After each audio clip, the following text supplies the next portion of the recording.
नमस्कार दोस्तों।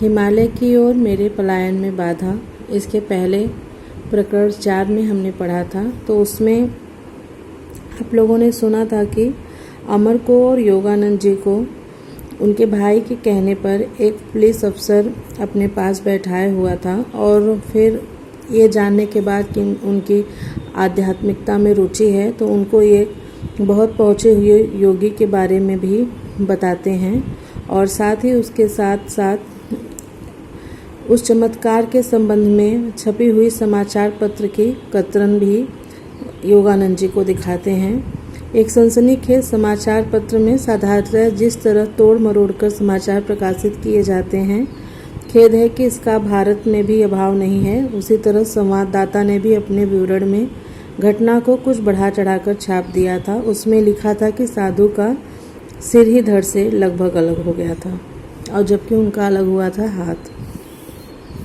तो अब जहाँ तक सुने थे आप वहाँ तक ठीक है। अब चलिए उसके आगे का जो बचा हुआ है हम उसको स्टार्ट करते हैं। अमर को और मुझे अत्यंत खेद हुआ कि हम ऐसे महान योगी के दर्शन लाभ से वंचित रह गए जिन्होंने अपने पर अत्याचार करने वाले को भी ईसा मसीह के समान क्षमा कर दिया। भारतवर्ष पिछली 2 शताब्दियों से आर्थिक दृष्टि से भले ही गरीब हो गया हो, परंतु अभी भी उसके पास दैवी संपदा के अक्षय भंडार हैं। कभी कभी इस पुलिस अधिकारी सांसारिक लोग भी आध्यात्मिक जगत के गगनचुंबी व्यक्तियों के अनायास ही दर्शन पा जाते हैं। अपनी इस अद्भुत कहानी से हमारा समय बिताने के लिए हमने पुलिस अधिकारी का धन्यवाद किया। संभवतः वह हमें सूचित कर रहा था कि वह हमसे अधिक भाग्यवान था। उसे अनायास ही एक आत्मज्ञानी संत के दर्शन हो गए थे, जबकि हमारी उत्कट खोज ने हमें किसी सिद्ध पुरुष के चरणों में नहीं बल्कि एक घटिया पुलिस स्टेशन में पहुंचा दिया था।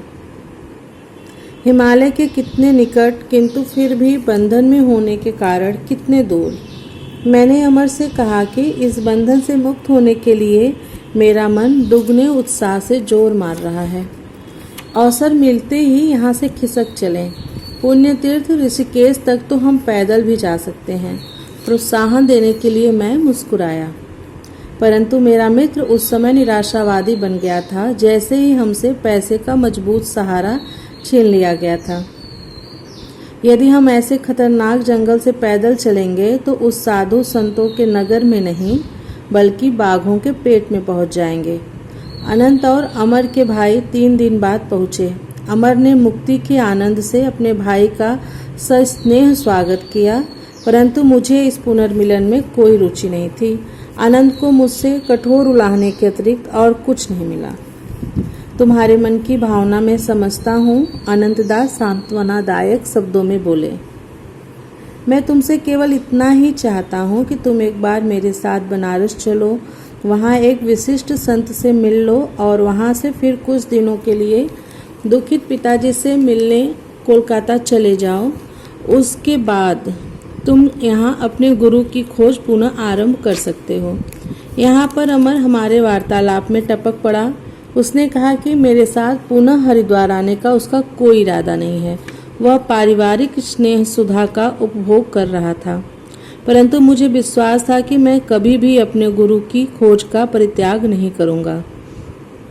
हमारी मंडली बनारस के लिए रेलगाड़ी पर सवार हो गई। वहां मुझे अपनी प्रार्थना का एक अद्भुत और प्रत्यक्ष उत्तर मिल गया। अनंतदा ने पहले से ही एक कौशलपूर्ण व्यूह की रचना कर रखी थी। हरिद्वार में मुझसे मिलने से पहले वे बनारस में उतर गए थे और वहां उन्होंने एक शास्त्र पंडित से मिलकर मुझे उससे उपदेश दिलाने की व्यवस्था कर रखी थी। पंडित और उसके सुपुत्र ने भी मुझे संन्यास पद से विरत कर देने का प्रयास करने का अनंतदा को वचन दे रखा था। अनंतदा मुझे उनके घर ले गए। पंडित जी के अति उत्साही स्वभाव वाले युवा पुत्र ने आगे बढ़कर आंगन में ही मेरा स्वागत किया। उसने मुझे एक लंबे दार्शनिक तर्क वितर्क में उलझा लिया। अपनी अतीन्द्रिय दृष्टि से मेरे भविष्य को देख पाने का दावा करते हुए उन्होंने मेरे सन्यासी बनने के विचार पर असहमति प्रकट की। यदि तुम अपने साधारण उत्तरदायित्वों को त्याग देने का हठ करोगे तो निरंतर दुर्भाग्य का शिकार बनोगे और ईश्वर को पाने में असमर्थ रहोगे। सांसारिक अनुभव के बिना तुम अपने पूर्व कर्मों को समाप्त नहीं कर सकते। उत्तर में भगवद गीता के सनातन शब्द मेरे होठों पर उभर आए। यदि कोई अतिशय दुराचारी भी अनन्य भाव से मुझे भजता है तो उसके पिछले दुष्कर्मों का प्रभाव शीघ्र ही नष्ट हो जाता है। महात्मा बनकर वह शीघ्र शाश्वत शांति को प्राप्त करता है। हे कुंती पुत्र, तुम यह निश्चित रूप से जान लो, जो भक्त मुझ में पूर्ण विश्वास रखता है उसका कभी विनाश नहीं होता। किंतु उस युवक द्वारा दृढ़ता पूर्वक की गई भविष्यवाणी ने मेरे विश्वास को थोड़ा सा हिला दिया था। अपने हृदय की पूर्ण भक्ति से मैंने मन ही मन ईश्वर से प्रार्थना की, अभी यही और इसी क्षण मेरी सारी व्यग्रता को दूर कर मुझे उत्तर दो। तुम क्या चाहते हो, मैं सन्यासी का जीवन व्यतीत करूं या सांसारिक मनुष्य का? पंडित जी के घर के चार दीवारी के निकट ही बाहर मैंने एक उदास बदन साधु को खड़े देखा। स्पष्टतया उन्होंने मेरे और स्वघोषित दिव्य दृष्टा के बीच का वार्तालाप सुन लिया था। क्योंकि उन्होंने अपरिचित होते हुए भी मुझे अपने पास बुलाया, उनके प्रशांत नेत्रों से मैंने एक प्रचंड शक्ति को प्रवाहित होते मैंने अनुभव किया। बस उस मूढ़ की बातें मत सुनो। तुम्हारी प्रार्थना के प्रत्युत्तर स्वरूप ईश्वर मुझे तुम्हें यह आश्वासन देने का निर्देश दे रहे हैं कि तुम्हारे जीवन का एकमेव मार्ग संन्यास ही है। विस्मय और कृतज्ञता के साथ इस निर्णायक संदेश पर मैं प्रसन्नता से मुस्कुराया।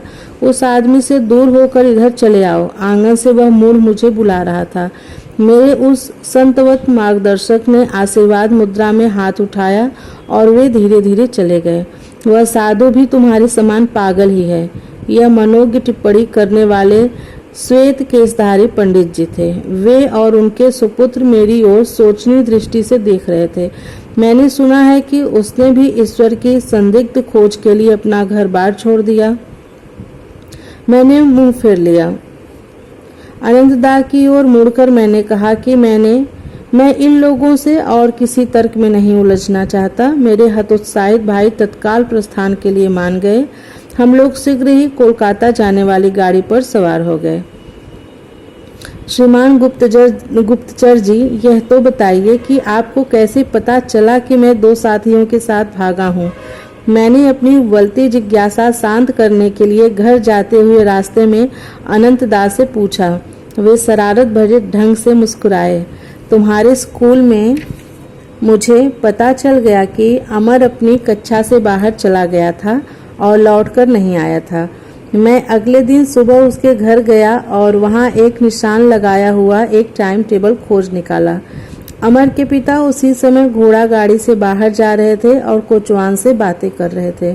आज मेरा बेटा स्कूल जाने के लिए मेरे साथ गाड़ी में नहीं आएगा, वह गायब हो गया है, पिता ने दुख भरे स्वर में कहा। मैंने एक साथी कोचवान से सुना है कि आपका बेटा और दो अन्य लड़के यूरोपियन पोशाक पहने हावड़ा स्टेशन में एक गाड़ी में चढ़कर कहीं चले गए हैं। कोचवान ने कहा। अपने चमड़े के जूते उन्होंने उस कोचवान को दे दिए। इस प्रकार मुझे 3 सूत्र मिल गए, टाइम टेबल, 3 लड़कों की मंडली और अंग्रेजी वेश। अनंतदा के रहस्योद्घाटन को मैं हंसी और खींच के मिले जुले भावों के साथ सुन रहा था। कोचवान के प्रति हमारी उदारता कुछ अपात्र दान ही ठहरी। यह तो स्वाभाविक ही था कि मैंने अपने द्वारा टाइम टेबल में निशान लगाए गए शहरों के रेलवे अधिकारियों को तत्कालिक तार भेज दिया। उसने बरेली पर भी निशान लगाया था, इसलिए मैंने वहां तुम्हारे दोस्त द्वारका को तार भेज दिया था। कोलकाता में अपने पड़ोस में पूछताछ करने पर मुझे पता चला कि हमारे चचेरे भाई जतिनदा एक रात के लिए गायब रहे, पर दूसरे दिन सुबह ही अंग्रेजी वेश में वापस आ गए थे। मैंने उन्हें खोजा और भोजन पर निमंत्रित किया। उन्होंने मेरे मैत्रीपूर्ण व्यवहार से निशंक होकर निमंत्रण स्वीकार किया। रास्ते में संदेह रहित ढंग से मैं उन्हें एक पुलिस स्टेशन में ले गया। वहां उन्हें अनेक पुलिस अधिकारियों ने घेर लिया, जिन्हें मैंने उनकी डरावनी सूरत के कारण पहले से ही चुन रखा था। उनकी भयावह दृष्टि के आगे जतिनदा अपने रहस्यात्मक व्यवहार का स्पष्टीकरण देने के लिए तैयार हो गए। आध्यात्मिक भावना में उत्साह में मैं हिमालय की ओर चल पड़ा। उन्होंने कहा, सिद्ध महात्माओं के दर्शन के विचार ने मेरे अंतःकरण को प्रेरणा से भर दिया था, परंतु जैसे ही मुकुंद ने कहा कि हिमालय की गुफाओं में जब हम समाधि में बैठ जाएंगे तब बाघ वशीभूत होकर हमारे इर्द गिर्द पालतू बिल्लियों की भांति बैठेंगे, तो मेरा सारा जोश ठंडा हो गया और ललाट पर पसीने की बूंदें छलकने लगी। मैंने सोचा, तब क्या होगा यदि हमारे योग बल से हिंसक बाघों का स्वभाव नहीं बदल सका, तो क्या वे हमारे साथ घरेलू बिल्लियों जैसा आचरण करेंगे? अपने मनुष्य चक्षु में मैंने पहले से ही स्वयं को किसी बाघ के पेट में बलात् अंतर्वासी के रूप में देखा। वहां संपूर्ण शरीर के साथ एक ही बार में प्रवेश करके नहीं, बल्कि शरीर के विभिन्न हिस्सों की अनेक किस्तों में। जतिनदा के अदृश्य हो जाने के कारण जो मेरा क्रोध था वह हंसी में बदल गया। उन्होंने मुझे जो संताप दिया था उसका सारा मूल्य रेलगाड़ी में मिले लोटपोट करने वाले स्पष्टीकरण से चुकता हो गया। मुझे स्वीकार करना पड़ेगा कि मुझे इस बात से कुछ संतोष अवश्य हुआ कि जतिनदा भी पुलिस की खातिरदारी से नहीं बचे थे। अनंतदा, आप जन्मजात गुप्तचर हैं। मेरी विनोदपूर्ण दृष्टि पूर्णतः क्रोध रहित नहीं थी और मैं जतिनदा से कहूँगा कि मुझे खुशी है कि वे विश्वासघात के किसी उद्देश्य से नहीं, जैसा कि प्रतीत होता था, बल्कि केवल आत्मरक्षा की सतर्क सहज प्रवृत्ति से प्रेरित हुए थे। कोलकाता में घर पहुंचने पर पिताजी ने अत्यंत स्पर्शी ढंग से मुझसे अनुरोध किया कि कम से कम उच्च विद्यालय की पढ़ाई पूरी कर लेने तक मैं अपने घूमते पांव पर अंकुश लगाऊं। मेरी अनुपस्थिति में उन्होंने एक संतवत महात्मा पंडित स्वामी केवलानंद जी के नियमित हमारे घर आने की व्यवस्था की एक प्रेम पूर्वक योजना बनाई थी। ये ऋषितुल्य महात्मा तुम्हारे संस्कृत के शिक्षक होंगे, पिताजी ने विश्वस्त ढंग से घोषणा की। पिताजी को आशा थी कि वे मेरी आध्यात्मिक पिपासा एक विद्वान दार्शनिक से शिक्षा दिलाकर शांत कर देंगे, परंतु परिणाम रहस्यपूर्ण ढंग से उल्टा हुआ। मेरे नवनियुक्त शिक्षक मुझे सूक्ष्म बौद्धिक ज्ञान देने के बदले मेरी ईश्वराकांक्षा के अंगारों को हवा देने लगे। पिताजी को यह ज्ञात नहीं था कि स्वामी केवलानंद जी लाहिड़ी महाशय के एक उन्नत शिष्य थे, उस अद्वितीय गुरु के सहस्त्रों शिष्य थे जो उनकी अमोघ दैवी शक्ति के चुंबकीय प्रभाव से अपने आप उनकी ओर आकर्षित हो गए थे। मुझे बाद में ज्ञात हुआ कि लाहिड़ी महाशय केवलानंद जी को प्रायः ऋषि कहकर संबोधित करते थे। लंबे घुंघराले केस मेरे शिक्षक के सुंदर मुखमंडल की शोभा बढ़ा रहे थे। उनकी काली आंखें शिशु नेत्रों की भांति निश्चल और भोली थीं। उनके छरहरे शरीर की सब गतिविधियों में एक प्रशांत गंभीरता थी। सदैव शांत और स्नेहमय केवलानंद जी ब्रह्म के चैतन्य में दृढ़ता के साथ स्थिर हो गए। हम दोनों के सहवास के अनेक आनंदमय प्रहर गहरे क्रिया योग ध्यान में बीतते थे। केवलानंद जी प्राचीन शास्त्रों के सुप्रतिष्ठित पंडित थे। उनके इस अगाध ज्ञान के कारण ही उन्हें शास्त्री महाशय की उपाधि मिली थी, जिसके द्वारा वे प्रायः संबोधित किए जाते थे। परंतु संस्कृत पांडित्य में मेरी प्रगति अनुल्लेखनीय थी। मैं सदा इसी सुयोग की ताक में रहता था कि किस तरह नीरस व्याकरण से जान बचे और योग तथा लाहिड़ी महाशय की चर्चा शुरू हो। मेरे शिक्षक महोदय ने एक दिन लाहिड़ी महाशय के साथ बिताए गए अपने जीवन के बारे में कुछ बताने का अनुग्रह किया। मुझे 10 वर्ष तक लाहिड़ी महाशय के पास रहने का दुर्लभ सौभाग्य प्राप्त हुआ था। बनारस में उनका घर मेरा रात्रिकालीन इष्ट तीर्थ स्थान बना था। नीचे के तल्ले पर सामने वाली छोटी सी बैठक में वे सदा विराजमान रहते थे। लकड़ी की चौकी पर पद्मासन में बैठे हुए वे लाहिड़ी महाशय अपने शिष्यों से एक माला की भांति अर्धवृत्ताकार में घिरे रहते थे। उनकी आंखें चमकती तथा ईश्वरीय आनंद से नाचती रहती थी। उनकी सदैव अर्धोन्मिलित रहने वाली आंखें भीतर के दूरदर्शी गोलक में वे सदा शाश्वत आनंद के लोक में झांकती रहती थी। वे कदाचित ही अधिक समय के लिए बोलते थे। यदा कदा उनकी दृष्टि किसी ऐसे शिष्य पर केंद्रित हो जाती जिसे सहायता की आवश्यकता होती थी, तब शांतिप्रद वचन उनके मुख से प्रकाशित प्रकाश की भांति प्रकाशित होके हिम प्रपात की भांति झरने लगते थे। देव के एक दृष्टिपात्र से मेरे अंदर एक अवर्णनीय शांति खिल उठती थी। मैं उनकी सुगंध से भर जाता था जैसे वह अनंत के किसी पद्म की सुगंध हो। उनके साथ अनेकानेक दिनों तक एक शब्द भी बोले बिना भी रहना एक ऐसा अनुभव था जो मेरे संपूर्ण अस्तित्व को परिवर्तित कर देता। यदि मेरी एकाग्रता में कोई अदृश्य बाधा आ खड़ी होती तो गुरु के चरणों में ध्यान करने बैठ जाता। वहाँ सबसे सूक्ष्म अवस्थाओं का भी मुझे सहज बोध हो जाता। ऐसी अनुभूतियाँ मुझे निम्नतर कोटि के गुरुओं के सानिध्य में नहीं होती थी। गुरुदेव ईश्वर के सजीव मंदिर थे जिनके गुप्त द्वार भक्ति के माध्यम से सभी शिष्यों के लिए खुले रहते थे। लाहिड़ी महाशय शास्त्रों के पुस्तकीय टीकाकार नहीं थे। वे सहज ही दैवी पुस्तकालय में डुबकी लगा लेते थे। शब्दों का फेन और विचारों की फुहारें उनकी सर्वज्ञता के फव्वारे से फूट पड़ते थे। वेदों में युगों पहले अस्तमान हुए गहन दर्शनों के विज्ञान के रहस्यों को खोलने का अद्भुत कौशल उन्हें प्राप्त था। प्राचीन शास्त्रों में उल्लिखित चेतना के विविध स्तरों को समझाने का अनुरोध करने पर वे मुस्कुराकर स्वीकार कर लेते थे। मैं भी उन अवस्थाओं में प्रवेश करता हूँ और अपनी अनुभूतियाँ तुम्हें बताता हूँ। इस प्रकार वे उन गुरुओं से बिल्कुल विपरीत थे जो शास्त्रों को कंठस्थ कर बिना किसी वास्तविक अनुभूति के अपनी कल्पना से ही उनका अर्थ बताते थे। श्लोकों का अर्थ तुम्हें जिस रूप में समझ आए उसी प्रकार उनकी व्याख्या करो। मितभाषी गुरुदेव प्राय अपने पास बैठे किसी शिष्य को यह निर्देश देते, मैं तुम्हारे विचारों को परिचालित करूंगा ताकि सही अर्थ तुम्हारे मुख से उच्चरित हो। इस प्रकार लाहिड़ी महाशय की अनेक अनुभूतियों को उनके विभिन्न शिष्यों ने विस्तृत भाष्यों सहित लिपिबद्ध कर लिया। किसी बात पर आंख बंद कर विश्वास कर लेने की सलाह गुरुवर कभी नहीं देते थे। शब्द खोखले हैं, वे कहते थे। ईश्वर की उपस्थिति के दृढ़ विश्वास को ध्यान में अपने परमानंदमय संपर्क से प्राप्त करो। शिष्य की समस्या चाहे जो भी हो, उसके समाधान के लिए गुरुदेव क्रिया योग के अभ्यास का ही परामर्श देते थे। तुम्हारा मार्गदर्शन करने के लिए जब मैं इस शरीर में नहीं रहूंगा, तब भी इस यौगिक पूंजी का सामर्थ्य कम नहीं होगा। यह प्रविधि भव्य प्रेरणाओं की तरह जिल्द बांधकर अलमारी में रखकर भूल जाने की वस्तु नहीं है। क्रिया योग के माध्यम से अनवरत अपने मुक्ति पथ पर चलते जाओ, जिसकी शक्ति क्रिया योग की शक्ति इसके अभ्यास में निहित है। मैं स्वयं क्रिया को मानव के अभी तक स्वतः प्रयास द्वारा अनंत ईश्वर की खोज के लिए विकसित साधनों में सबसे अधिक प्रभावशाली मानता हूँ। केवलानंद जी ने इस उत्साहपूर्ण प्रमाण के साथ अपना कथन समापन किया।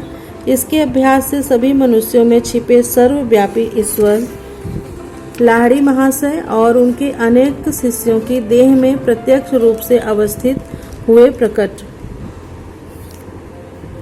ईसा मसीह की तरह एक चमत्कार लाहिड़ी महाशय द्वारा केवलानंद जी की उपस्थिति में हुआ। एक दिन उन्होंने वह कहानी मुझे सुनाई। सामने मेज पर पड़ी संस्कृत की पुस्तकों से हटी उनकी आंखें सुदूर कहीं लगी हुई थी। एक दृष्टिहीन शिष्य रामू के लिए मैं करुणा होकर अनुभव करने लगा। क्या उसकी आंखों की ज्योति कभी लौट कर नहीं आ सकती? जब वह इतनी श्रद्धा एवं निष्ठा के साथ हमारे गुरुदेव की सेवा कर रहा था, जिनमें ईश्वरत्व अपने पूर्ण तेज के साथ दीप्तिमान था। एक दिन सुबह मैं रामू से बात करना चाह रहा था, परंतु वह शांतिपूर्वक घंटों तक गुरुदेव पर पंखा झालता रहा। अंततः जब वह कमरे से बाहर निकला तो मैं उसके पीछे हो लिया। रामू, तुम कब से अंधे हो? जन्म से ही महाशय। मेरी आंखों को कभी भी सूर्य दर्शन का सौभाग्य प्राप्त नहीं हुआ। हमारे सर्वशक्तिमान गुरु तुम्हारी सहायता कर सकते हैं, एक बार उनसे प्रार्थना तो करो। अगले दिन रामू कुछ संकोच पूर्वक लाहिड़ी महाशय की सेवा में उपस्थित हुआ, किंतु अपने अतुल आध्यात्मिक ऐश्वर्य में शारीरिक संपदा को जोड़ने का अनुरोध करना उसे लगभग लज्जास्पद लग रहा था। गुरुदेव, ब्रह्मांड को प्रकाश देने वाला ईश्वर आप में विद्यमान है। मैं आपसे प्रार्थना करता हूँ कि उसकी ज्योति मेरी आँखों को भी प्रदान करें, ताकि मैं सूर्य के गौड़ तेज को देख सकूं। रामू, किसी ने मुझे कठिन परिस्थिति में डालने की योजना बनाई है। मेरे पास किसी को स्वस्थ करने की कोई शक्ति नहीं है। गुरुदेव, आप में विराजमान अनंत ईश्वर निश्चय ही मुझे स्वस्थ कर सकते हैं। यह तो सचमुच अलग बात है रामू। ईश्वर की कोई सीमा नहीं है। वह जो तारों को चमक देता है और शरीर कोशिकाओं में रहस्यमय प्राण शक्ति संचारित करता है, निश्चय ही वह तुम्हारे नेत्रों को भी ज्योति प्रदान कर सकता है। तत्पश्चात गुरुदेव ने रामू के माथे पर दोनों भौहों के बीच में स्पर्श किया। दिव्य चक्षु या तृतीय नेत्र का स्थान यहाँ पे हाईलाइट करके बताया गया है। मृत्यु के समय मनुष्य की चेतना साधारणतया इसी पवित्र स्थान की ओर आकृष्ट हो जाती है। मृतकों की आंखें ऊपर की ओर उठी होने का यही कारण है। अपने मन को यहाँ केंद्रित रखो और 7 दिनों तक बारंबार राम नाम का जप करो। सूर्य का वैभव तुम्हारे लिए विशेष उषा काल का दृश्य प्रस्तुत करेगा। और 1 सप्ताह में ठीक ऐसा ही हुआ। रामू ने प्रकृति के सुंदर रूप को प्रथम बार देखा। सर्वज्ञ गुरुदेव ने अपने शिष्य को राम नाम जपने का आदेश दिया, क्योंकि राम ही उसके इष्ट देवता थे। रामू के विश्वास ने भक्ति से जोती हुई जमीन का काम किया, जिसमें गुरुदेव का अस्थायी रूप से स्वस्थ कर देने वाला शक्तिशाली बीज अंकुरित हो गया। केवलानंद जी ने क्षण भर मौन रहने के बाद गुरु के चरणों में एक और श्रद्धा सुमन अर्पित किया। लाहिड़ी महाशय ने जितने भी चमत्कार किए, उन सब में एक बात स्पष्ट रूप से पता चलती थी कि उन्होंने अहम तत्व को कभी भी स्वयं को कारण तत्व या कर्ता नहीं मानने दिया। सर्वोच्च रोग निवारक शक्ति अर्थात ईश्वर के प्रति पूर्ण आत्मसमर्पण के कारण गुरुदेव उस शक्ति का अपने में से मुक्त रूप से प्रवाहित होना सुलभ बना देते थे। लाहिड़ी महाशय ने जिन अनेकानेक शरीरों को चमत्कारपूर्ण ढंग से स्वस्थ किया, उन्हें अंततः चिंताग्नि की ज्वालाओं का भक्ष्य बनना ही पड़ा, परंतु उन्होंने लोगों के अंतर में जो आध्यात्मिक जागृति उत्पन्न की, जो ईसा समान शिष्य तैयार किए, वही उनके अजरामर चमत्कार हैं। मैं संस्कृत का विद्वान कभी नहीं बना। केवलानंद जी ने मुझे उससे भी दिव्य भाषा पढ़ा दी। तो यहाँ पे हिमालय की ओर मेरे पलायन में बाधा लेसन 4 पूरा होता है। आप लोगों का सुनने के लिए बहुत बहुत धन्यवाद। अब कल हम पढ़ेंगे लेसन 5, जिसमें मतलब प्रकरण 5 गंद बाबा के चमत्कारी प्रदर्शन। अभी के लिए बस इतना ही। बहुत बहुत धन्यवाद। मन से सुनते रहिए।